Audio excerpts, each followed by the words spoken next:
নমস্কার, স্যাটারডে সাসপেন্সে আপনাকে স্বাগত। স্যাটারডে সাসপেন্সে আপনি শুনছেন সম্পূর্ণা সোমের লেখা গল্প আয়না। আজ তৃতীয় তথা অন্তিম পর্ব।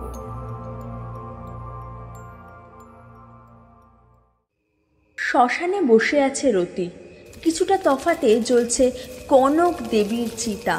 তার পাশে বসে আছে হরি, নিতাই, আরও গ্রামের কয়েকজন লোক। পুলিশ দেহ ছাড়তে বিকেল গড়িয়ে সন্ধে করে দিয়েছে। তারপর সোজা শ্মশানে চলে এসেছে রতি। এমন কাঁটা ছেঁড়া মরা তার ঘরে নিয়ে যেতে মন চায়নি। শ্মশানটা গায়ের প্রান্তে, নদীর ধারে। লোকে বলে মরণী নদীর চর। নদীটা মরতে মরতেও মরেনি, তাই অমর নাম। পাশের 2-3 গায়ের লোক এখানে আসে মরা পোড়াতে। শ্মশানে এসে তাই লাইনে দাঁড়াতে হয়েছিল।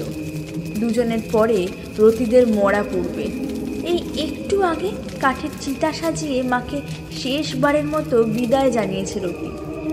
এখন অপেক্ষা, মরা পড়বে, তারপর সেই ছাই নিয়ে ঘাটের পাকে পুঁতে দিয়ে স্নান করে বাড়ি ফিরতে হবে। বসে থাকতে থাকতে রতির মাথা ঘুরতে লাগলো। কাল রাতের ঘটনা, ওই রকম বিভৎসতা চোখের সামনে যে না দেখবে তাকে বোঝানো সম্ভব নয়। ভাবতে গিয়ে কেঁপে উঠল তার সারা গা। কিন্তু কিভাবে সম্ভব? কেনই বা হয়েছে এত কিছু? হঠাৎ তার খেয়াল হলো ওই আয়নাটা। যতগুলো কাণ্ড রতির চোখের সামনে দেখেছে গত কয়েকদিনে, সেগুলোর সঙ্গে ওই আয়নাটার নিঘাত কোনো যোগসূত্র আছে। ভাবতে ভাবতেও রতির আনমনা হয়ে পড়ল। হুঁশ ফিরল হরির গলার আওয়াজে। চল দেখি, ছাই নিয়ে পুতবি চ, ডোম ডাকতেছে। রতি একটা দীর্ঘশ্বাস ফেলল। একটা গোটা মানুষ কত কম সময়ের মধ্যে পুরো ছাই হয়ে গেল চোখের নিমেষে। তারপর এগিয়ে গেল পুড়ে যাওয়া চিতার দিকে।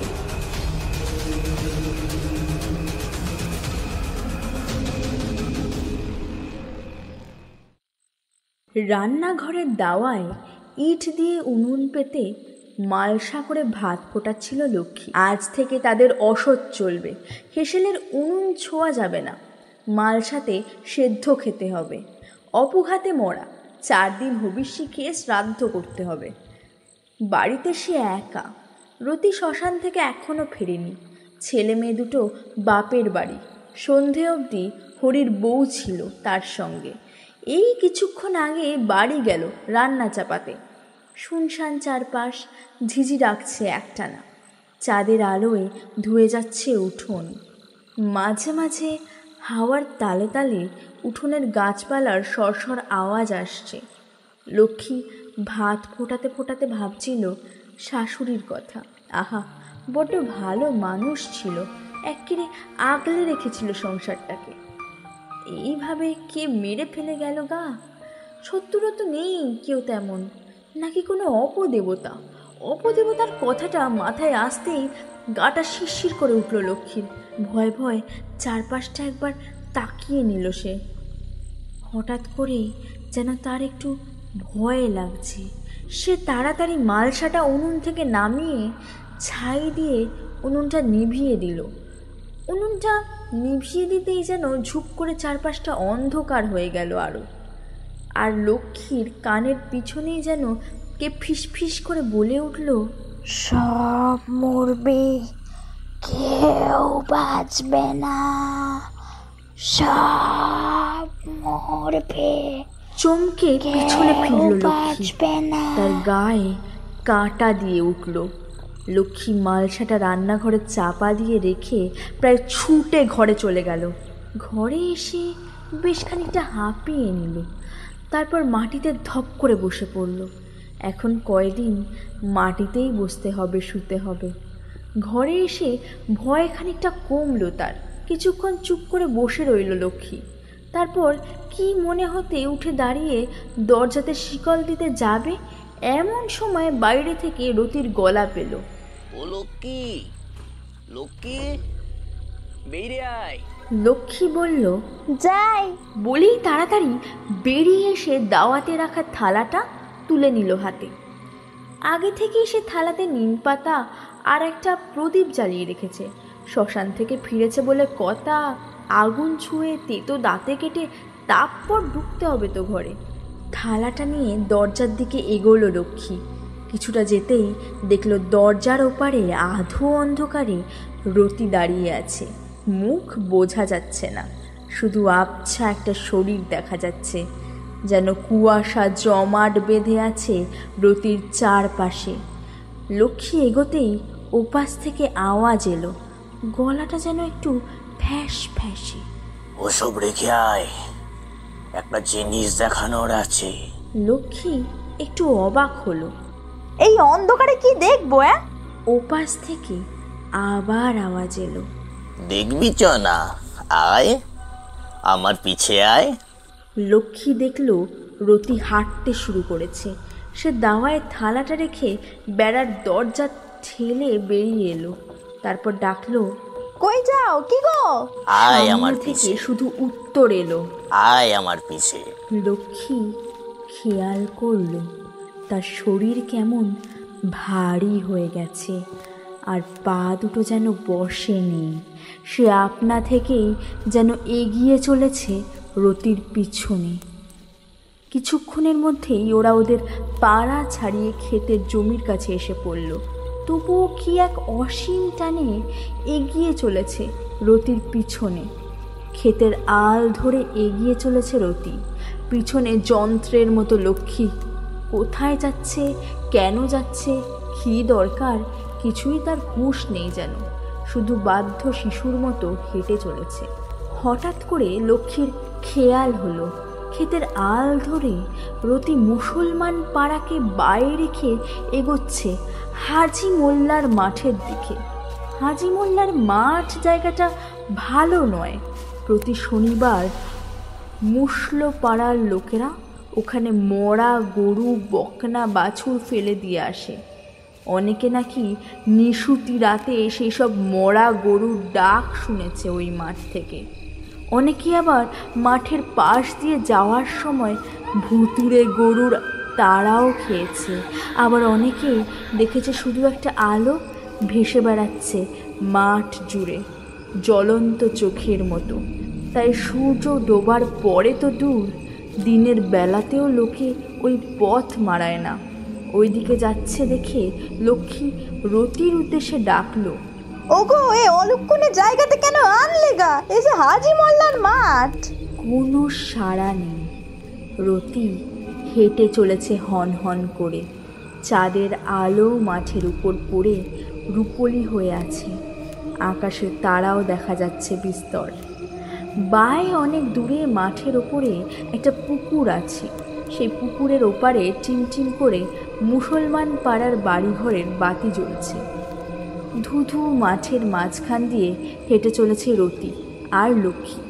লক্ষ্মীর গাটা কেমন একটা করে উঠল, যেন মনে হলো চারপাশ থেকে অজস্র চোখ তার দিকে চেয়ে রয়েছে। কারা যেন তাদের বায়বীয় শরীর দিয়ে হাওয়ার মতো স্পর্শ করে যাচ্ছে লক্ষ্মীর পিঠ। পচা জানোয়ারের মাংসের গন্ধ এসে লাগলো নাকে। সে আবার রতিকে ডাকলো, কিন্তু এবার তার গলা কেঁপে গেল। ওগো, কিছু দেখে কাজ নেই, তুমি ঘরে ফিরে চলো গা। আমার মোটে ভালো ঠেকছে না, এই জায়গাটা মোটে ভালো নয়। রতি কিন্তু থামলো না। রতির ডায়ে মাঠের ঠিক মাঝখানে একটা মস্ত বড় আশ শেওড়া গাছ, ডাল কালা নিয়ে ছড়িয়ে দাঁড়িয়ে আছে। সেই গাছের ডালে ঝুলে হাজি মোল্লা বহু বছর আগে গলায় দড়ি দিয়েছিল। তারপর অনেকেই সেই গাছতলায় এই মাঠের মধ্যে হাজি মোল্লাকে ঘুরে বেড়াতে দেখেছে। তারপর থেকেই মাঠটার নাম হাজি মোল্লার মাঠ। লোকে বলে ওই গাছতলায় যে যায় সেই নাকি ওই গাছে গলায় দড়ি দিয়ে মরে। রতি হঠাৎ আল ছেড়ে মাঠে নেমে পড়ল। তারপর নাক বরাবর সোজা হাঁটতে লাগলো গাছটার দিকে। লক্ষ্মীকেও মাঠে নামতে হলো। উফ, রতি যেন হাঁটছে না, হাওয়ায় ভেসে ভেসে এগোচ্ছে। কিছুটা ছুটে কিছুটা দৌড়েও তাল রাখতে পারছে না লক্ষ্মী। কিছুক্ষণ পরে লক্ষ্মী দেখলো সে দাঁড়িয়ে আছে গাছের ঠিক নিচে। এতটা হাঁটার ফলে হাঁপ ধরে গেছে তার। দাঁড়িয়ে হাঁটু চেপে বেঁকে কিছুটা হাঁপিয়ে নিল সে। তারপর সোজা হয়ে দাঁড়িয়ে দেখল রতি এভাবেই পিছন ফিরে দাঁড়িয়ে আছে গাছটার মোটা কাণ্ডটার কাছে। হঠাৎ যেন লক্ষ্মীর খুব শীত করতে লাগলো, আর সে অনুভব করলো চারিদিক থেকে কে বা কারা যেন তাকে ডাকছে, তার শরীর ছুঁয়ে ছুঁয়ে যাচ্ছে। লক্ষ্মী মরিয়া হয়ে রতিকে ডাকলো, ওগো তোমার পায়ে পড়ি, কি দেখতে অমন জায়গায় আনলে গা, ভয় আমার বুক চুপসে যাচ্ছে, দোহাই তোমার, ঘরে চলো। কোনো সাড়া নেই। রতি অমনভাবে পিছন ফিরে দাঁড়িয়ে রইল। তারপর হঠাৎই যেন হালকা হালকা দুলতে লাগলো।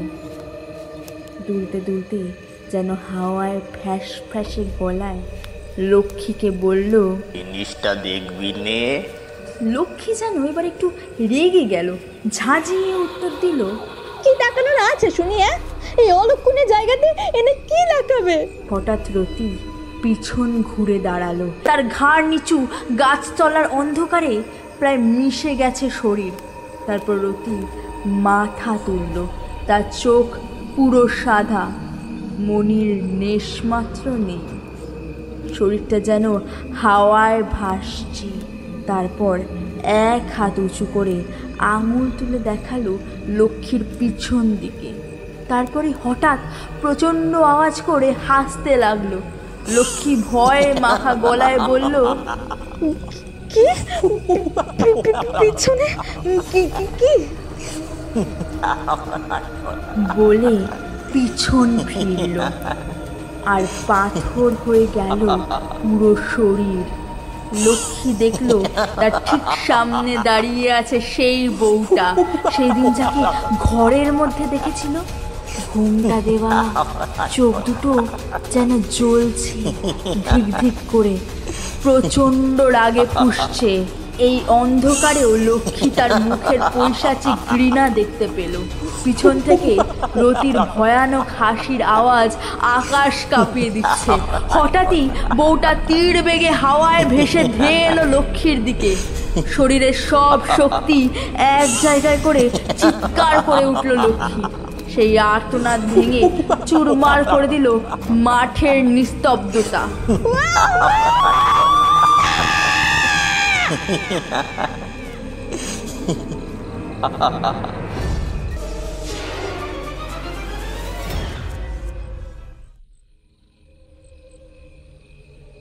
ছাই নিয়ে নদীর ঘাটের পাঁকে পুঁতে নদী থেকে একটা ডুব দিয়ে গামছাটা গায়ে জড়িয়ে উঠে এলো রতি।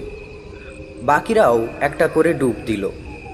মরা ছোঁয়া গা বলে কথা, তাও আবার অপঘাতে মরা। শ্মশান থেকে বেরিয়ে আসতে যাবে এমন সময় একটা পাগল ছুটে এসে চেপে ধরল রতিকে। ময়লা গায়ে মাটি শুকিয়ে আছে, উলোঝুলো চুল, বোটকা গন্ধ ছাড়ছে সর্বাঙ্গ দিয়ে। লোকটা রতিকে জড়িয়ে ধরে রতির মুখের কাছে মুখ নিয়ে এসে বলতে লাগলো, আয়না, ওই আয়নাটা, ওই আয়নাটা, ওই আয়নাটা তোর মাকে খেয়েছে, তারপর তোর বউকে খাবে, তারপর তোকে। কাউকে বাঁচতে দেবে না, কেউ বাঁচবি না। রতি এতটাই ভয় পেয়ে গেল যে সে নিজেকে ছাড়ানোর চেষ্টা করাটাই ভুলে গেল। সে শুধু লোকটার দিকে বিস্ফারিত চোখে চেয়ে রইল।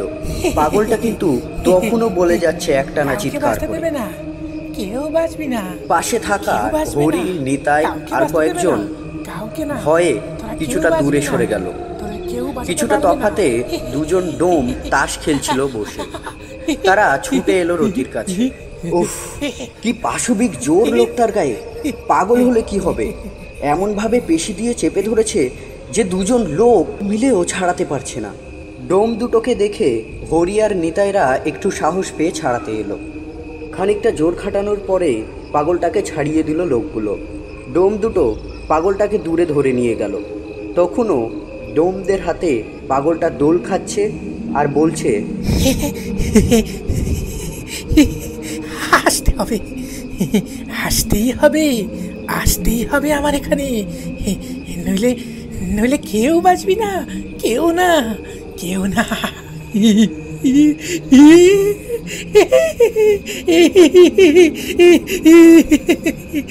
হঠাৎ পাগলটা ডোম দুটোর হাত ছাড়িয়ে ছুটে এলো নিতাইয়ের দিকে। তারপরে হ্যাঁ হ্যাঁ করে হেসে বলল,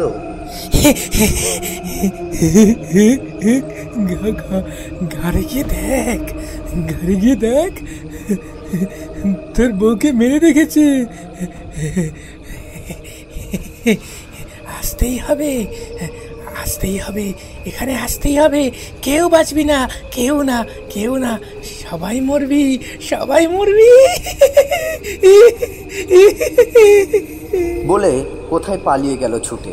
ছাড়া পেয়ে কিছুটা ধাতস্থ হয়ে রতি তাদের যে ডোম ছিল তাদের মধ্যে একজনকে জিজ্ঞাসা করলো, কে বল দেয়নি পাগলটা? সালা কি জোর গায়ে, আর একটু হলে দম বের করে দিচ্ছিলে। ওর নাম ভজ কর্তা, ও এই শ্মশানেই থাকে, এখানেই ঘোরে। তবে এখানকার লোকে বলে ও নাকি তেনাদের খবর রাখে, ও যা বলে তাই নাকি ঘটে। ডোমের কথা শুনে পাশে থাকা হরি বলল, কোথাকার কে পাগল, তার কথা নাকি আবার ফলে। চল চল ঘর যাই, বড্ড খিদে লেগেছে। ওরা সবাই ঘরের দিকে রওনা দিল। বাড়ি আসার পথে খুব আনমনা হয়ে রইল রতি। পাগলটার কথা কানে বাজছে, সব মরবি। ওই আয়নাটা, আয়নার কথা কি করে জানলো? আয়নার কথা তো জানার কথা নয়। ভাবতে ভাবতে একদম আনমনা হয়ে গিয়েছিল রতি। হুঁশ ফিরল নিতাইয়ের কথায়। আসি রে হরি, সাবধানে থাকিস। নিতাইয়ের বাড়ি চলে এসেছে, তাই নিতাই বিদায় নিল। পাশের বাড়িটাই হরির, তার পাশে রতির ভিটে। হরিও বিদায় নিল। রতি নিজের বাড়ির বেড়ার সামনে এসে দেখল দরজাটা খোলা। একটু অবাক হলো, কেউ কি এসেছিল নাকি লক্ষ্মী কোথাও বেরিয়েছে? দরজা খোলা কেন? ভুরুটা কুঁচকে বেড়া ঠেলে ভিতরে ঢুকলো। উঠোনে এসে ডাক পাড়ল, লক্ষ্মী, এই লক্ষ্মী। দাবায় একটা থালাতে একটা প্রদীপ আর কিছুটা নিম পাতা রাখা। থালাটা হাতে নিয়ে রতি ডাকলো, কই গেলি রে ও লক্ষ্মী? হঠাৎ লক্ষ্মী ঘর থেকে বেরিয়ে তার সামনে দিয়ে হনহন করে হেঁটে রান্নাঘরের দিকে চলে গেল। তার চুল খোলা, যন্ত্রের মতো চলন। রতিকে সে লক্ষ্যই করল না। রতি যেন নেই। রতি একটু হকচকিয়ে গেল। তারপর সামলে নিয়ে রতি রান্নাঘরের দিকে এগোলো। রান্নাঘরের সামনে গিয়ে দেখল লক্ষ্মী রান্নাঘরের ভিতরে উনুনের সামনে বসে আছে দরজার দিকে পিঠ করে এবং গো গো শব্দ করছে। রতি আবার ডাকল, কিরে শুনতে পাসনি? সামনে দিয়ে হনন করে চলে এলি। কোনো সাড়া নেই। রতি ঢোক গিলল। সে বুঝতে পারল কিছু একটা গণ্ডগোল আছে। লক্ষ্মী স্বাভাবিক অবস্থায় নেই, কিন্তু তবুও সে যেন ক্রমাগত মনকে বুঝিয়ে যেতে লাগলো সব ঠিক আছে, কিচ্ছু গড়বড় নেই, সব ঠিক হয়ে যাবে। সে এই লক্ষ্মী বলে লক্ষ্মীর পিঠে হাত ছোঁয়াতে যাবে, অমনি প্রচণ্ড একটা চিৎকার শুনতে পেল। আরে নিতাইয়ের গলা না? সে পিছন ফিরে ছুটে বেরিয়ে এলো বাড়ি থেকে। তারপর ছুটল নিতাইয়ের বাড়ির দিকে। নিতাইয়ের বাড়ি ঢুকে দেখল নিতাই মাটিতে বসে কপাল চাপড়ে কাঁদছে, আর ঠিক তার সামনে আম গাছের ডাল থেকে ঝুলছে তার বউ পারুলের দেহ। নিতাইয়ের পাশে পড়ে আছে তার বৌদি মানুর দেহ। জীবিত না মৃত বোঝা যাচ্ছে না। রতির মনে হলো তার হৃৎপিণ্ডটা আর তার বুকের মধ্যে নেই, হালকা হয়ে উপরের দিকে বেরিয়ে আসছে। নিতাইয়ের চিৎকার শুনে বাড়ি থেকে তার মা, বাবা, দাদা সবাই বেরিয়ে এলো। সবাই দৃশ্য দেখে বাকরুদ্ধ হয়ে গেল। নিতাইয়ের মা পারুলকে দেখে জ্ঞান হারিয়ে মাটিতে পড়ে গেলেন। নিতাইয়ের বাবা পাথরের মূর্তির মতো দাওয়ায় দাঁড়িয়ে রইলেন, আর নিতাইয়ের দাদা জগাই ছুটে এলো মাটিতে পড়ে থাকা মানুর দিকে। মাথাটা কোলে তুলে নিয়ে নাকের কাছে হাত দিয়ে দেখে বলল, বেঁচে আছে, বেঁচে আছে, মানু বেঁচে আছে। চিৎকারে হরি, তার বউ এবং পাড়ার কয়েকজন ততক্ষণে এসে গেছে। তাদের মধ্যে একজন জল এনে দিল তাড়াতাড়ি। হরির বউ আর কয়েকজন নিতাইয়ের মাকে নিয়ে পড়ল, আর রতি, হরি এবং আর কয়েকজন মিলে লাশটা নামানোর জন্য লাগলো। পারুলের দেহটা উঠোনে নামিয়ে রাখতেই নিতাই ছুটে গিয়ে জড়িয়ে ধরল দেহটা, তারপর অঝরে কাঁদতে লাগলো।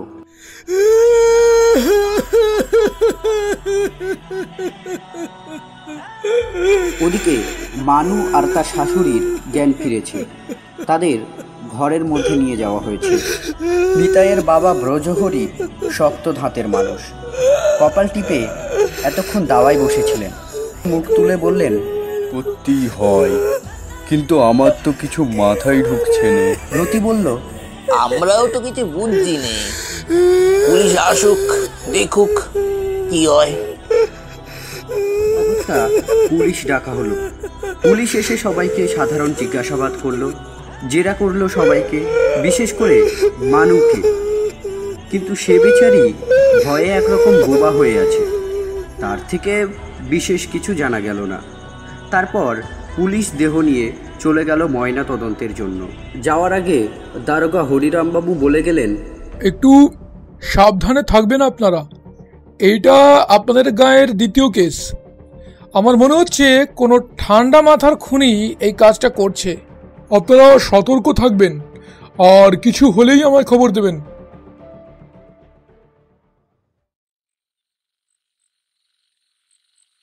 পুলিশ দেহ নিয়ে চলে গেলে যে যার মতো সবাই বাড়ি ফিরে গেল।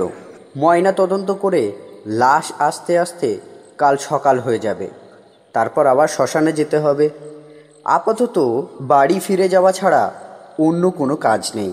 রতি বাড়ি ফিরে দেখল লক্ষ্মী ঘরের মধ্যে একটা কোণে বসে আছে এবং কি বিড়বিড় করছে। রতি কাছে গিয়ে দেখল লক্ষ্মীর হাতে সেই আয়নাটা, খোলা চুল পিঠের উপরে ছড়ানো। সেই আয়নাটার দিকে তাকিয়ে একটানা লক্ষ্মী কী সব বিড়বিড় করে যাচ্ছে নিজের মনে। ভালো করে শোনার চেষ্টা করলো রতি। না, ভাষাটা সে বুঝতেই পারছে না। একটু ঘাবড়ে গিয়ে ডাকলো রতি, লক্ষ্মী। হঠাৎ করে পেছনে ফিরল লক্ষ্মী। তার চোখ দুটো লাল, তার মাথার সামনে চুল এসে পড়েছে মুখের উপরে। তার মুখে কেমন একটা হাসি লেগে আছে, কিন্তু সেই হাসি স্বাভাবিক নয়। রতি লক্ষ্য করল লক্ষ্মীর দাঁতগুলো কি বিচ্ছিরি লাল লাল ছোপ দাগ আর এবড়ো খেবড়ো। লক্ষ্মী রতির দিকে তাকিয়ে একটা ফ্যাস ফ্যাসে গলায় বলল, লক্ষ্মী নেই, লক্ষ্মী নেই।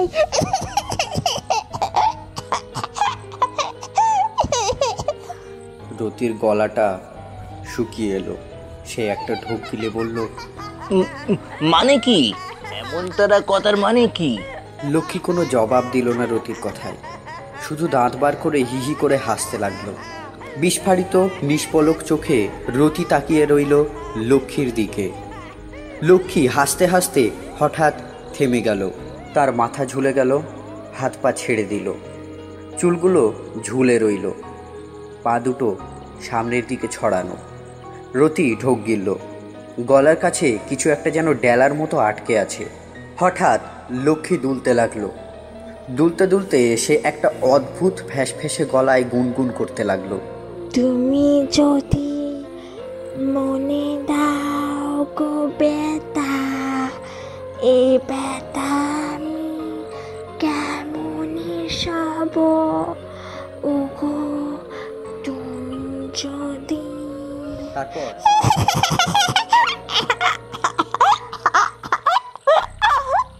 করে হাসতে লাগলো, আর আয়নাটা নিয়ে মাটিতে ঠক ঠক ঠক করে তাল বাজাতে লাগলো। রতির শরীর স্থির হয়ে গেছে, তার এক ফোঁটা নড়ার ক্ষমতা নেই। তাকে যেন কেউ কোনো অদৃশ্য দড়ি দিয়ে আষ্টে পিষ্টে বেঁধে বসিয়ে রেখেছে। তার মাথা ভারী হয়ে আসছে। ওদিকে লক্ষ্মী কিন্তু গুনগুন করে যাচ্ছে,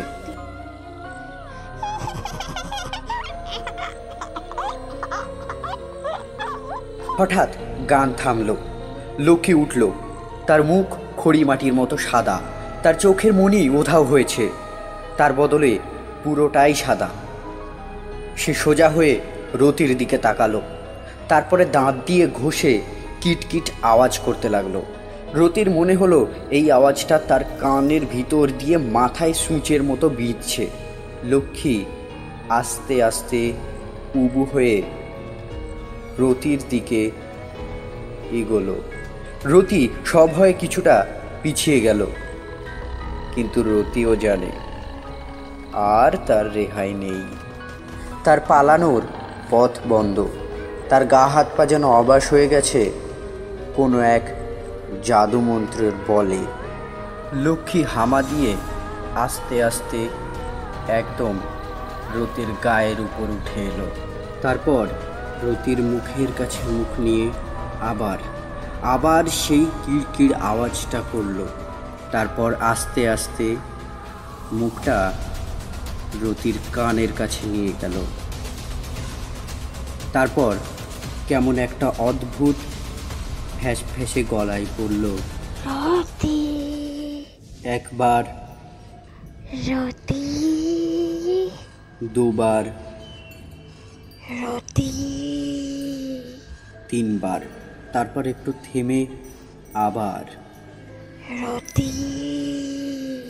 ডাকটা কানের ভিতর দিয়ে গিয়ে মাথার ভিতরে প্রতিধ্বনিত হতে লাগলো। মাথাটা ঝিম ধরে এলো রতির। উফ, ডাক্তার কি মায়া! আস্তে আস্তে রতির শরীর হালকা হয়ে এলো। তার চোখ দুটো বন্ধ হয়ে আসছে, ভয়টা কেটে যাচ্ছে। তার বদলে অদ্ভুত একটা নেশা ধরে যাচ্ছে। কি অদ্ভুত, কি অদ্ভুত! রতি চোখ বুঝল। আহ! দোকান থেকে ফেরার পথে মাঝে মাঝে রতি বিষ্টুপালের আড্ডায় যায়। পাশের পাড়ার মোড়ের মাথায় বেলগাছটার নিচের বেদিতে বসে বিষ্টুপালের আড্ডা। সেখানে তার বয়সী কয়েকজন মিলে সন্ধেবেলা অন্ধকারে তামাক টানে। সেই আড্ডায় এক বুড়ো আসে আড্ডা মারতে। তার ঢুকোতে তামাকের সঙ্গে আফিং বলে একটা জিনিস মিশিয়ে আনে সে। আহা, সে যা জিনিস, সেই জিনিসে কয়েক টান মেরে চোখ বন্ধ করে এই জগৎ থেকে বেরিয়ে যায় রতি। তার মনে হতো চোখের সামনে শুধু রঙের খেলা। এই পৃথিবীর কোনো কিছুই কয়েক মুহূর্তের জন্য মনে থাকতো না তার। তারপর সোজা বাড়ি এসে শুয়ে পড়তো সে। কি শান্তির ঘুম হতো! আহা, আজ যেন সেরকম, হ্যাঁ ঠিক সেরকম নেশায় ধরেছে তাকে। তবে আজকের নেশাটা যেন আরও জোরালো, আরও ভয়ানক। হঠাৎ করেই সব কিছু ভালো লাগতে শুরু করলো তার। সব ভয় কেটে গেল, সব কষ্ট মুছে গেল। রতি চোখ খুলে সোজা উপর দিকে তাকালো। কোথায় তার ঘরের চাল? সে দাঁড়িয়ে আছে উঠোনের ঠিক মাঝখানে। তার মাথার উপর খোলা আকাশ, সেই আকাশে নীল, হলুদ, সবুজ, লাল কত রঙের খেলা চলছে। আবার চোখ বুঝলো সে। তারপর সে বুঝলো তার পা দুটো আর মাটিতে নেই। উফ, কি শান্তি, কি হালকা লাগছে নিজেকে, কি আপনার শান্তি! আশেপাশে সব মুছে যাচ্ছে, সব ক্লান্তি, ভয়, দুঃখ, সব। শুধু শান্তি আর ভালো লাগা। সে সব কিছু ছাড়িয়ে উপরে উঠে যাচ্ছে, আরো উপরে, আরো উপরে। হাত দুটো দুপাশে ছড়িয়ে দিল রতি। তার মনে হচ্ছে এখন সে চেষ্টা করলেই উড়ে যেতে পারবে। এত আনন্দ কতদিন অনুভব করেনি সে। বুকের উপর থেকে, মাথার উপর থেকে এতদিনের পুষে রাখা পাথরগুলো নেমে যাচ্ছে এক এক করে। তার চারপাশে কত রং, তাকে ছুঁয়ে ছুঁয়ে চলে যাচ্ছে রংগুলো। এত চরম শান্তি কতদিন চেয়েছিল সে। উফ!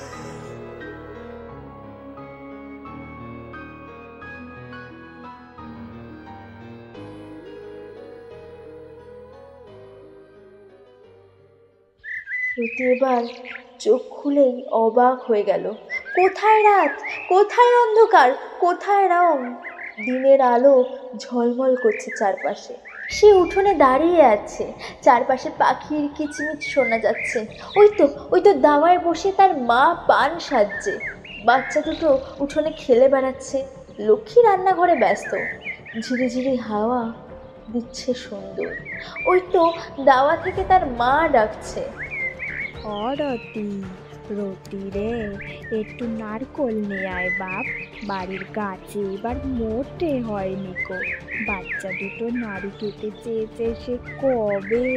রতি উত্তর দিল, এই তো বাগানে গিয়ে নিয়ে আসছি। বলেই সে হাঁটা মারল সদর দরজার দিকে।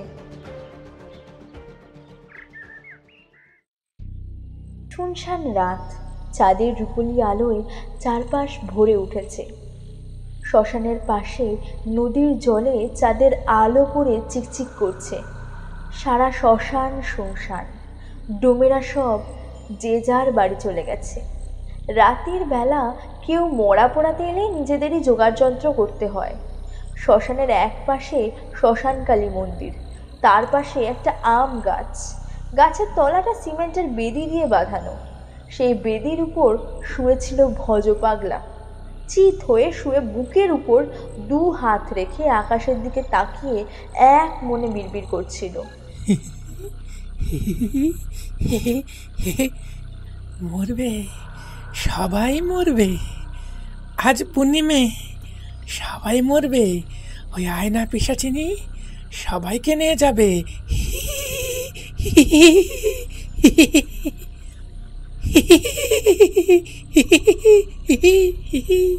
রাস্তা দিয়ে হন হন করে হেঁটে যাচ্ছে রতি। তার এক হাতে ধরা দা, চোখের মনি ফটফটে সাদা, অনবরত বিড়বিড় করে চলেছে। রাস্তার কুকুররা রতিকে দেখে অনবরত চিৎকার করে যাচ্ছে। রতি খানিক দাঁড়ালো, তার নিষ্প্রাণ ঠান্ডা দৃষ্টি রাস্তার একটা নেড়ি কুকুরের উপর নিবদ্ধ। সে একটু ঝুঁকে পড়ে কুকুরটার ঘেঁটিতে হাত বোলালো। কুকুরটা ভয়ে সিটিয়ে কেউ কেউ করে আওয়াজ করছে।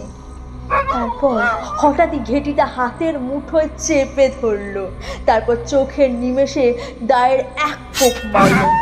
মাথাটা আধ খোলা হয়ে ঝুলে রইল, আর নিষ্প্রাণ দেহটা ধপ করে মাটিতে পড়ে গেল। তারপর রতি দেহটার সামনে উবু হয়ে বসল, হাত বাড়িয়ে মাথাটা ছিঁড়ে নিল ধর থেকে। তারপর মাছের মুড়োর মতো কচকচ করে চিবোতে লাগলো দাঁত দিয়ে ছিঁড়ে ছিঁড়ে। কিছুক্ষণ পরে আধ খাওয়া দেহটা ওই রকমভাবেই ফেলে রেখে উঠে দাঁড়িয়ে সোজা হাঁটতে লাগলো, আবার নির্বিকারভাবে। তার মুখের চারপাশে তাজা রক্ত লেগে আছে, চোখে দৃষ্টি নেই, বিড়বিড় করেই চলেছে অনবরত।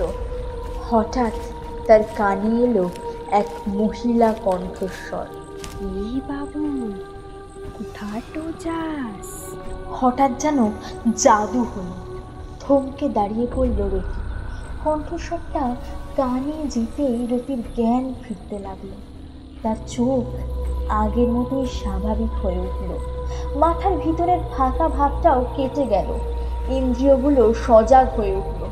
রতি যেন ঘুম থেকে উঠেছে, এমনভাবে চারপাশে দেখতে লাগলো অবাক হয়ে। রতি তার হাতে ধরা রক্ত মাখা দাটা দেখে আটকে উঠে ফেলে দিল ওটা, ঠং করে মাটিতে পড়ল দাটা। রতির মধ্যে ভয়টা আবার ফিরে এলো। সে চারপাশে দ্রুত মাথা ঘুরিয়ে দেখতে লাগলো। চাঁদের আলোয় ভালো ঠাওর হচ্ছে না চারিপাশ, শুধু গাছ আর গাছ। এই কোথায় এসে পড়ল সে? কেনই বা এলো? তার হাতে দাটাই বা কি করছে? রতি মুখে হাত দিয়ে বুঝতে পারল তার সারা মুখে চটচটে আঠার মতো কি যেন লেগে আছে। তারপর বুঝলো ওটা রক্ত। কিন্তু কেন? সে তো বাড়িতে ছিল, এইখানে কি করে? বজ্রাঘাতের মতো মনে পড়ল সে শ্মশান থেকে বাড়ি আসার পরের ঘটনাটা, সেই বীভৎস দৃশ্য, তারপর সেই ডাক। উফ, কি সাংঘাতিক মায়া, কি টান! আর কিচ্ছু মনে পড়ছে না, কিছুই না। আধো অন্ধকারে চোখটা সয়ে যেতেই রতি দেখল তার সামনে দাঁড়িয়ে এক নারী মূর্তি, উঁচু করে একটা জংলা শাড়ি পরা, মাথার এক পাশে বিশাল জটার খোপা, মুখ বোঝা যাচ্ছে না, স্থির দাঁড়িয়ে আছে ঠিক রতির সোজাসুজি। ওপাশ থেকে আবার গলা ভেসে এলো, ভয় নেই গো বাবু, বড় কম সময়, আয় আয় আমার পিছু। রতি যেন তার নিজের মধ্যে নেই, সে আপনা থেকে চলতে শুরু করলো সেই নারী মূর্তির পিছনে। মেঠো পথ থেকে নেমে বায়ে একটা জঙ্গলে ঢুকে গেল নারী মূর্তি। রতিও ঢুকলো পিছু পিছু। জঙ্গলে প্রবেশ করতেই বুঝলো এখানে চাঁদের আলো ঢোকে না, ঘুটঘুটে অন্ধকার, সাপ বিছে তো থাকতেই পারে, এমনকি হিংস্র জন্তু থাকাও আশ্চর্য নয়। মহিলা কিন্তু অবলীলায় ঝোপঝাড় পেরিয়ে এগিয়ে যাচ্ছে, যেন এই পথ তার হাতের তালুর মতো চেনা। মনে হয় পায়ে নুপুর জাতীয় কিছু একটা পড়েছে। হাঁটার সময় ঝুমঝুম করে আওয়াজ হচ্ছে, সেই আওয়াজ লক্ষ্য করেও রতিকে কিন্তু পিছু পিছু এগোতে বেগ পেতে হচ্ছে। রতির হঠাৎ মাথায় এলো, এই মহিলা কে? কেনই বা তার পিছনে যেতে বলল? সময় নেই কেন? আর রতিকে চিনলই বা কি করে? রতি সামনের দিকে প্রশ্ন ছুড়ে দিল, শুনছেন? আপনি কে? উপাস থেকে ভাষা ভাষা কণ্ঠস্বর এলো, সব তো জানবি বাবু, একেন জলদি চ, বেশি সময় তো নেই বটে। হাঁটতে হাঁটতে এক জায়গায় এসে পড়ল ওরা। জায়গাটাতে জঙ্গল যেন হঠাৎই ফাঁকা হয়ে গেছে। সামনে একটা চালা ঘর, পাশে কুয়ো। চালা ঘরের সামনে স্তূপ করে কেটে রাখা কাঠের ঢিপি। মহিলা চালু পায়ে চালাঘরের সামনে গিয়ে দাঁড়ালো খানিকক্ষণ, তারপর হঠাৎই আকাশের দিকে তাকিয়ে কান পেতে কি একটা শুনল, তারপর বলল, ঘরে তো আয়। বলে ভিতরে ঢুকে গেল। ঘরের ভিতর মাটির দেওয়ালে ঝোলানো নানা রকম কালো কাপড়ের পুতুল, ছোট বড় মাঝারি নানা রকম। ঘরের এক কোণে নানা রকম ধরনের মোড়ার খুলি স্তূপ করে রাখা। ঘরের ভিতর কেমন একটা মাংসের আষ্টে গন্ধ। ঘরের ঠিক মাঝখানে একটা বড় গোলাকার বৃত্ত আঁকা সিঁদুর দিয়ে। বৃত্তটাকে বেড় দিয়ে গোল করে কতগুলো মোমবাতি জ্বলছে। বৃত্তটার মাঝে একটা মানুষের মাথার খুলি রাখা একটি পাত্রে। খুলিটার গায়ে সিঁদুর মাখানো। খুলিটার চারপাশে নানা রকম আঁকিবুকি কাটা। বৃত্তটার বাইরে দুপাশে দুটো আসন পাতা। একটা আসনের পাশে একটা বাটিতে করে কি একটা তরল রাখা। ঘরটায় ঢুকেই রতির গা শিরশির করে উঠল। চারপাশ থেকে কাদের যেন মৃদু ফিস ফিস কানে আসছে। তারা যেন রতিকে দেখছে। মহিলা গিয়ে সেই তরল রাখা বাটিটার পাশের আসনে বসল, আর তারপর রতিকে বলল, এদিকে এসে বস, আমার সামনে তো বস। রতি মহিলার উল্টো দিকের আসনে বসতেই মহিলার মুখ দেখতে পেল, আর দেখেই চমকে উঠল। এ কি মুখ! একদিকে পুরো ঝলসানো, যে পাশটা চামড়া আছে সেদিকে রং কালো। মহিলা স্থির হয়ে তাকিয়ে আছে রতির দিকে, ঠান্ডা স্থির দৃষ্টি। রতি প্রচণ্ড ভয়ে চোখ বুজে ফেলেছিল। কিছুক্ষণ পর ধাতস্থ হলে চোখ খুলে দেখল মহিলা তখনও স্থির তাকিয়ে আছে তার দিকে। উফ, অন্তর্ভেদী দৃষ্টি! রতি বেশিক্ষণ তাকাতে পারল না সেদিকে, চোখ নামিয়ে নিল। বেশ কিছুক্ষণ পরে মহিলার শান্ত গলা পাওয়া গেল, ভুল করেছে বাবু, বড্ড ভুল করেছে। ওয়াইনা লেওয়া ঠিক হয়নি, ওর ভিতর পিশাচ আছে বটে। ওয়াইনা সবাইকে খেয়ে নিবে। রতি মাথা নিচু করে বসেছিল, আয়নার কথা শুনতেই চমকে তাকালো মহিলার মুখের দিকে। মহিলার মুখের মধ্যে একটা ভয়ের ছাপ ফুটে উঠেছে। রতি কাপা গলায় প্রশ্ন করল, আপনি কেমনে জানলেন আয়নার কথা? আমি তো আপনারে চিনি নে, আজকে প্রথমবার দেখছি। রতির কথা শুনে একটা বাঁকা হাসি দিয়ে দীর্ঘশ্বাস ছাড়লেন মহিলা। তারপর বললেন, তোর সাথে আমার প্রথমবারে দেখা হলেও ও আয়নার সাথে মোর সম্পর্ক অনেক দিনের। ও আয়না বানাইছিল মোর বাপ রতন পোঝার। বিস্ফারিত দৃষ্টিতে তাকিয়ে রইল রতি। এই মহিলা বলে কি আয়নাটা বানিয়েছিল ওর বাবা? এইসব কথার মানে কি? রতির মনের কথা যেন পড়তে পারল মহিলা। বাঁকা একটা হাসির রেখা ফুটে উঠল মহিলার মুখে। সে বলল, অবাক তো হলি, তবে আমি সত্যি বলছি, ও আয়না, ও পিশাচি আয়না মোর বাপের তৈরি। রতি এতটাই অবাক হয়েছে যে মুখ দিয়ে কোনো আওয়াজ বেরোচ্ছে না, শুধু অস্ফুটে বলল, কিন্তু কেন? একটা দীর্ঘশ্বাস ফেলল মহিলা। সেই নিঃশ্বাসের হাওয়ায় সামনে রাখা মোমবাতিগুলো যেন তীর তীর করে কেঁপে উঠল। মহিলার গলা যেন খাদে নেমে গেছে। মানকি বঙ্গার পূজা বড় কঠিন বাবু। মোদের ওঝাদের যত বঙ্গা আনছে সুবার ভিতর মানকি বঙ্গা সবচেয়ে খতরনাক ওর শক্তিশালী। ও বঙ্গার পুজো করবার লিগে তোকে আপন হাতে ওর মূর্তি বানাইতে হবে, ওর একটু রেতের মধ্যে বানাইতে হবে। সুবার হাতে পূজা কিন্তু লিবে না, ও যে বানাইছে তাকেই রোজ পূজা করতে হবে। ও বঙ্গা সহজে খুষ্ট হয়লে। ও বঙ্গাকে তুষ্ট রাখতে হর রোজ রক্ত আর কাঁচা মাছ প্রসাদ দিতে হয়। মোর বাপ রোজ একটু জানোয়ার ধরে নিয়ে আসতো প্রসাদের দিকে। তারপর এটাকে কেটে ছালটো ছাড়ায় ওর কাঁচা মাছ আর একটু বাটিতে ওটার রক্ত নিয়ে বঙ্গার আগে রেখে আসতো পুজোর পরে। মানকি বঙ্গা দিনের বেলা প্রসাদ লাইনে, ওকে প্রসাদ দিতে হয় রাতের বেলা।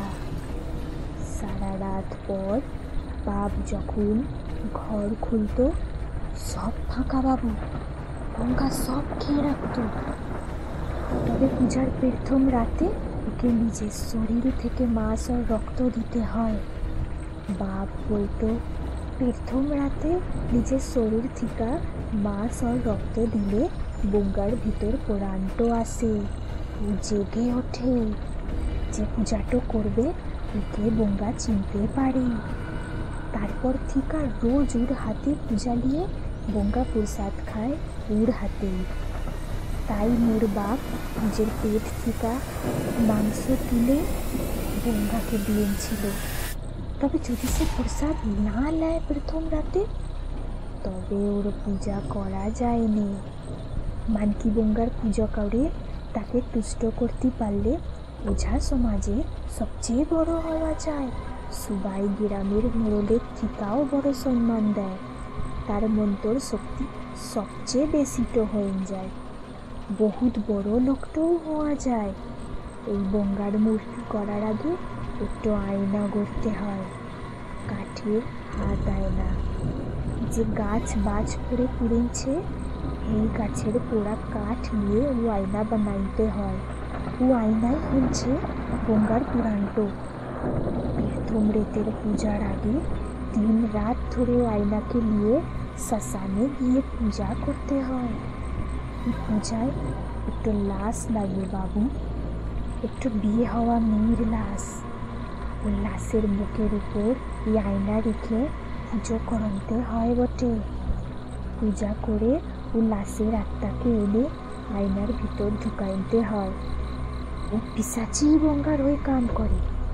পূজার শেষ রাতে ও লাশ চোখ খুলে তাকিয়ে চিৎকার করে একটুবার, তারপর লিজের থিকা আগুন লেগে যায় রাসে। পুরা লাশ পুড়লেও ওয়াইনা পড়ে নে বাবু। ওয়াইনা নিয়ে তারপর ঘর আসতে হয়, পিছে না ফিরে। পিছে ফিরলেই ও পিসাচি তোকে মেরে দিবে।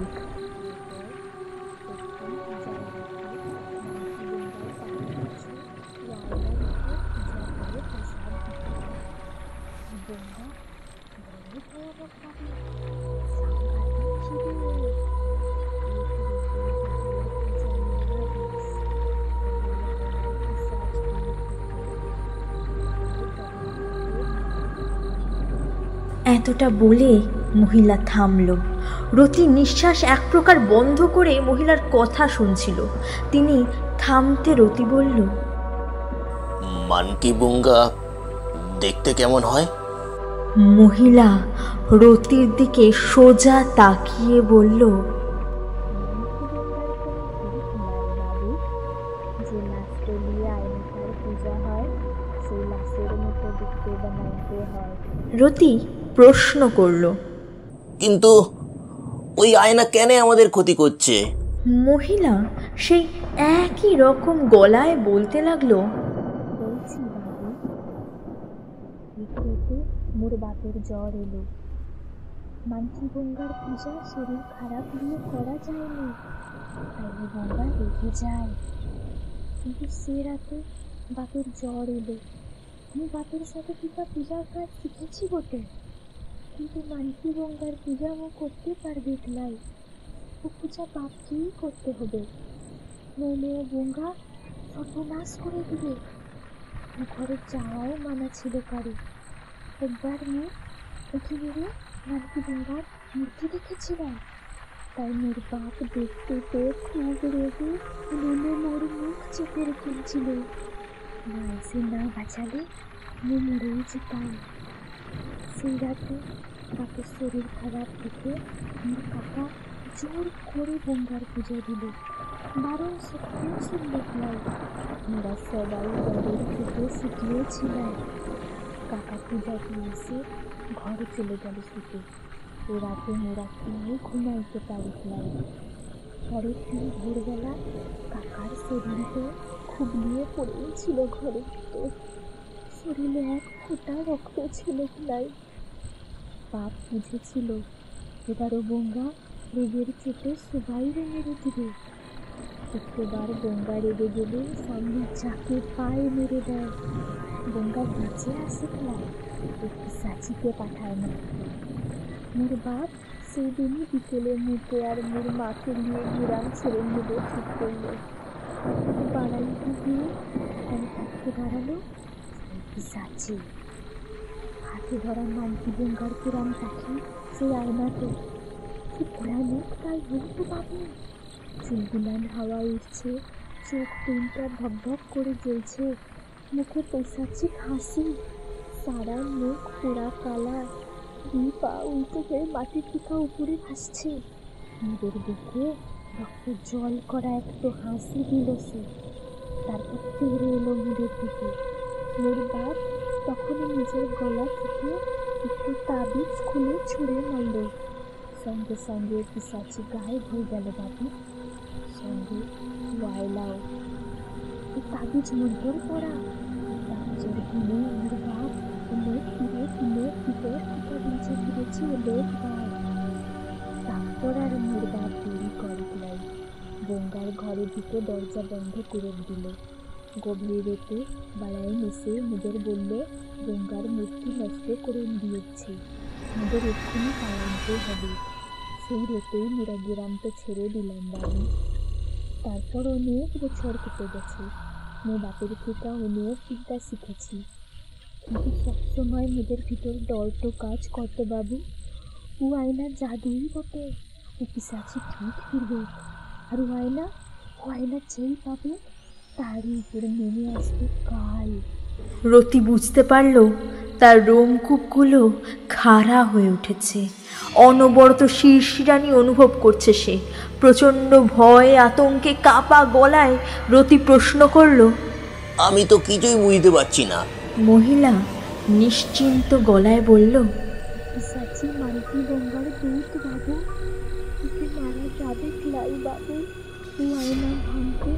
বাবু, সবাই মরবে বাবু, সবাই। রতি অবাক হয়ে প্রশ্ন করল, কিন্তু এখন উপায় কি আছে? সেই পিশাচি তো এখানেও চলে আসতে পারে আমার খোঁজে, কি করব? মহিলা 2 হাত জড়ো করে বুকের কাছে এনে বলল, লা বাবু, তুই খেলে আসতে পারবে ক্লাই। মেয়ের ভিটে বাঁধা আছে, কি ভিটে পাহারা দেয় খোদ খারুদ বঙ্গা। উনি থাকতে ও পিসাচি ভিটের ভিতরে আসতে পারবে ক্লাই। এই ভিটাতে তুই সুরক্ষিত আছিস বাবু। এতক্ষণে রতি যেন একটু সাহস পেল, চারপাশে চোখ বুলিয়ে নিয়ে বলল, খারুদ বঙ্গা কি? মহিলা বলল, খারুদ বঙ্গা আমার দেবতা। খারুদ বঙ্গার পূজা করলে অনেক ক্ষমতা পাওয়া যায় বাবু। বড় কঠিন পূজা। একবার শুরুতে করলে সারাটা জন্মের পূজা করে দিতে হয়। পূজার মূল্য আমাকে সব বিপদ থেকে বাঁচায়, রতি যেন এবার খানিক অসহিলা হয়ে বলল, এখানে আর কেউ থাকে না? মহিলা বলল,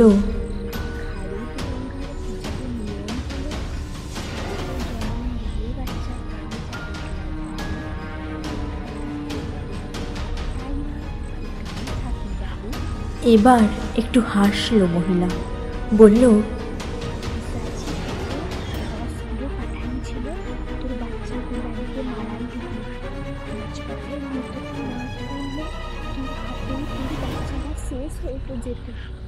তোকে দিয়ে কাম হয় লাই, তাই ও নিজেই এখন ওদের মারণের দিকে যাবে। ওদেরও পিসাচিকে আটকাই নিতে হবে। সেটা ভয়ানক বাবু, যাকে সামনে পাবে খেয়ে নিবে। রতি কিছুক্ষণ অবাক হয়ে তাকিয়ে রইল মহিলার দিকে, তারপর হঠাৎই হাত দুটো জোর করে বলল, আপনি আমাদের বাঁচান, আমার বউ, আমার বাচ্চাগুলোকে বাঁচান। মহিলা 2 হাত তুলে বলল, শান্ত হ বাবু, শান্ত হ। আগে মেয়েকে একটু যজ্ঞ করতে হবে, নয়তো পিসাচির সাথে লড়তে পারবো ক্লাই। যাই হয়ে যাক বাবু, এখান থেকে উঠবি না। একবার উঠে গেলেন আমি কিছুটো করতে পারবো ক্লাই। বাইরে তখন রাত বাড়ছে, আকাশের চাঁদটাকে মেঘের দল ঢেকে দিয়েছে। আলো আবছায়ায় এক মায়াবী পরিবেশ তৈরি হয়েছে। ঝিঝির ঢাক ভেসে এসেছে এক টানা। কোথায় যেন এক রাত চড়া পাখি ডেকে উঠল। মহিলা রতির সামনে থেকে উঠে গেছিল ঘরের এক কোণে। সেখানে স্তূপ করে জমানো কাঠগুলো এনে সেই বৃত্তের মধ্যে রাখলেন। তারপর পাশে রাখা বাটিটা থেকে কি এক তরল নিয়ে প্রতিটা কাঠের গায়ে মাখাতে লাগলো। মাখানো হয়ে গেলে তার উপর ভালো করে সিঁদুরের প্রলেপ লাগিয়ে পরপর সাজিয়ে তৈরি করলেন যজ্ঞ বেদি। তারপর সেই বেদির উপর একটি জন্তুর ছোট্ট মতো খুলি নিয়ে এসে বসিয়ে আগুন ধরিয়ে দিলেন। রতি বিস্ফারিত চোখে সবটা দেখতে লাগলো। তার মুখ হা হয়ে আছে। আগুন ধরাতেই কাঠগুলো দাউ দাউ করে জ্বলে উঠল। মহিলা একটা তাবিজ নিয়ে রতির দিকে বাড়িয়ে দিয়ে বললেন, আয়নাকে যতক্ষণ না ভাঙি একটু খুলবি লাই। আর এই পূজায় চোখ বন্ধ রেখে বসতে হয়। চোখটা খুলবি লাই বাবু, তাইলে মেয়েকে বাঁচাতে পারবে লাই। রতি তাড়াতাড়ি হাত থেকে তাবিজটা নিয়ে গলায় পরে নিল। তারপর চোখ বন্ধ করল। শুরু হলো যজ্ঞ। সে এক অদ্ভুত অভিজ্ঞতা। রতি চোখ বন্ধ করে বসে রইল। মহিলা গম্ভীর অথচ স্পষ্ট গলায় এক অদ্ভুত মন্ত্র উচ্চারণ করতে লাগলেন। মন্ত্র উচ্চারণের সাথে সাথেই রতি বুঝতে পারল চারিদিকে যেন ঝড় উঠেছে। বাইরে গাছপালার মর্মর শব্দ হচ্ছে। রতির বুক কেঁপে উঠল। কেউ যেন প্রবল আক্রোশে গাছপালাগুলো ভেঙে দিতে চাইছে। রতি চোখ চেপে বন্ধ করে রইল। রতি শুনল ভিটের বাইরে থেকে কে যেন অট্ট হাসি হাসছে, সেই রক্ত জল করা হাসি যা রতি শুনেছে আগে লক্ষ্মীর মুখে। কে যেন আপ্রাণ চেষ্টা করছে ভিটের ভিতর ঢোকার, কিন্তু কিছু একটা জন্য ঢুকতে পারছে না। তাই বারে বারে গাছপালা ভেঙে ঝড় তুলে সেই আক্রোশ বোঝাচ্ছে। এদিকে এক টানা মন্ত্র উচ্চারণ করে যাচ্ছে মহিলা, তার আওয়াজে গম গম করছে গোটা ঘর। রতি হাতের মুঠো শক্ত করে চোখ বন্ধ করে বসে রইল। কত ডাক, কত রকম আওয়াজ, কত আক্রোশ কান দিয়ে শুনল, সে তাও চোখ খুলল না। বারে বারে কেঁপে কেঁপে উঠল সারা শরীরে, কখনো জ্বালা, কখনো বা ভয়ঙ্কর ঠান্ডা, কখনো আগুনে পোড়া গরম অনুভব করলো। তাও চোখ খুলল না সে। এক সময় যজ্ঞ শেষ হলো। মহিলা বললেন, এবার চোখ খোল বাবু, পূজা শেষ। রতি আস্তে আস্তে চোখ খুলল। তার মনে হচ্ছে সে যেন কতদিন চোখ বন্ধ করেছিল, কত ঝড় বয়ে গেছে তার উপর দিয়ে। রতি চোখ খুলে দেখল যজ্ঞ বেদির ওপর পোড়া ছাই, আর তার উপর পড়ে আছে একটা অদ্ভুত জিনিস। দেখতে অনেকটা ছুরির মতো, ঠিক যেন কোনো মসৃণ পাথর কেটে তৈরি। সেটার গায়ে খাঁজ কাটা কাটা, মুখটা ছুচলো, দেখেই বোঝা যায় বেশ ধার। ওটা কি? এখানে এলোই বা কি করে? মহিলা জিনিসটা হাতে নিয়ে বলল, চ বাবু, বেশি সময় তো নেই বটে, ও পিসাচি তোর বাচ্চাদের কাছে পৌঁছাই যাবে এক্ষুনি। দরজার আওয়াজ পেয়ে বেরিয়ে এসে উমাদেবী দেখলেন তার মেয়ে লক্ষ্মী দাঁড়িয়ে আছে উঠোনে। আলু ঝালু সাজ, খোলা চুলগুলো পিঠের উপর বুকের উপর লেপ্টে আছে, হাতে যেন কি একটা ধরা। দাওয়ার লণ্ঠনের আলো পড়ে চকচক করছে। এই সময় এতদিন পরে মেয়েকে দেখে তিনি একসাথে অবাক ও খুশি দুটোই হলেন। মেয়ের উদ্দেশ্যে বললেন, ও মা, লক্ষ্মী নাকি রে? এ সময় এতটা পথ এলি বাচ্চা? এই সঞ্জেবেলা হাতে ওটা কি জিনিস এনেছিস রে? লক্ষ্মীর গলা হিমশীতল। সে উত্তর দিল, হারু আর ফুলকি দিদার গলা পেয়ে বেরিয়ে এসেছে। মাকে দেখে তারা ছুটে চলে গেল উঠোনে। মাকে জড়িয়ে ধরে বলতে লাগলো, মা মা তুমি এসো, ঘরে চলো মা, ঘরে চলো, ঘরে চলো।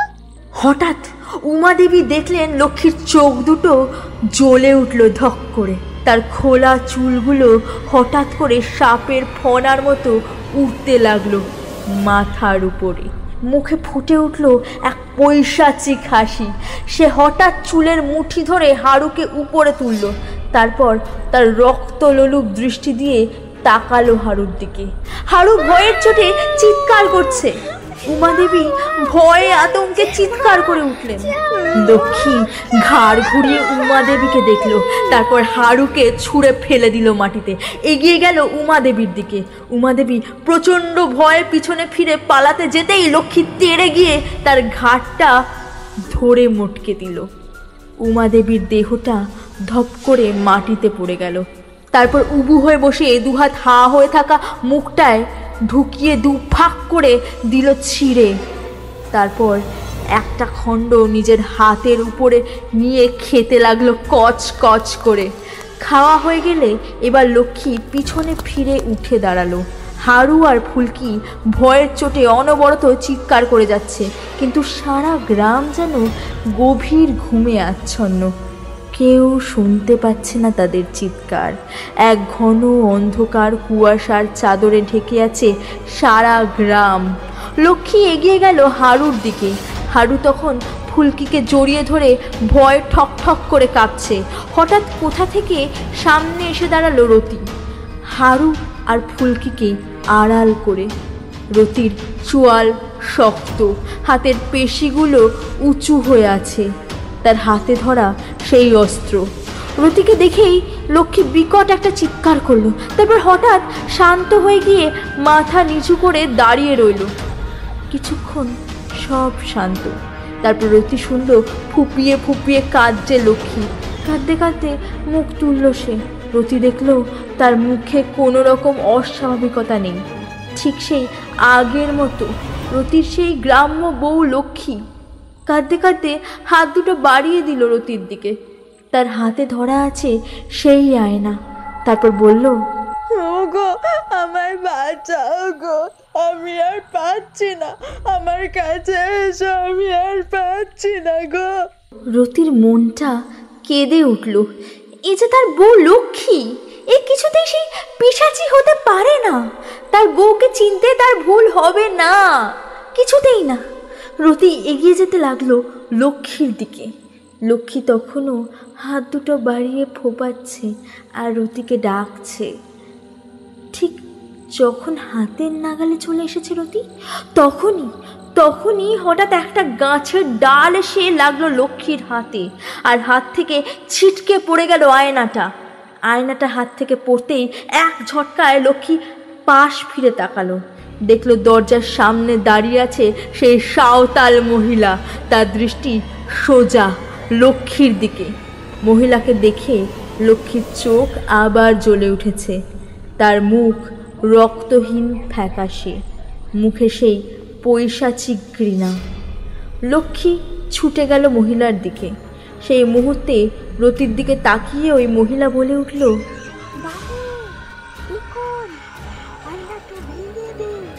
রতি মুহূর্তের মধ্যে প্রায় ঝাঁপিয়ে পড়ল আয়নাটার উপর। তারপর হাতের ছুরিটা বসিয়ে দিল আয়নাটার কাঁচে।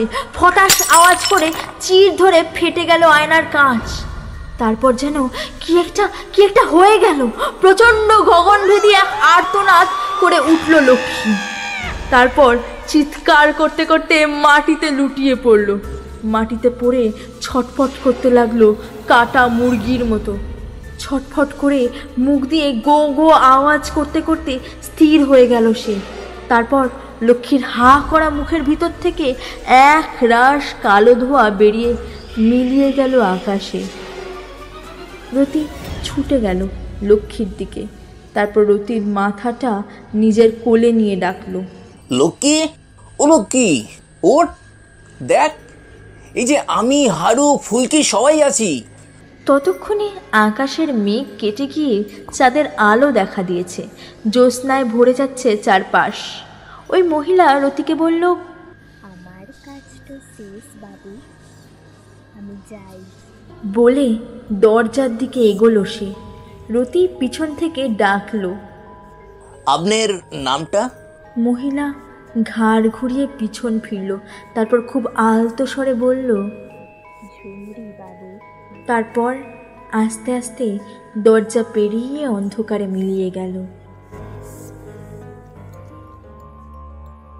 স্যাটারডে সাসপেন্সে আজ শুনলেন আয়না, রচনা সম্পূর্ণা সোম, কথক সপ্তদীপা, নিতাই দারোগাবাবু পাগল এবং হরি রাতুল, লক্ষ্মী, লক্ষ্মীর মা, লক্ষ্মীর ভূত এবং ফুলকি সপ্তদীপা, নিতাইয়ের দাদা জগাই এবং রতি রাজু, কনকবালা দেবী এবং মহিলাতান্ত্রিক সম্পূর্ণা, ডোম এবং নিতাইয়ের বাবা আশাকুল, হারু শ্রেয়ান।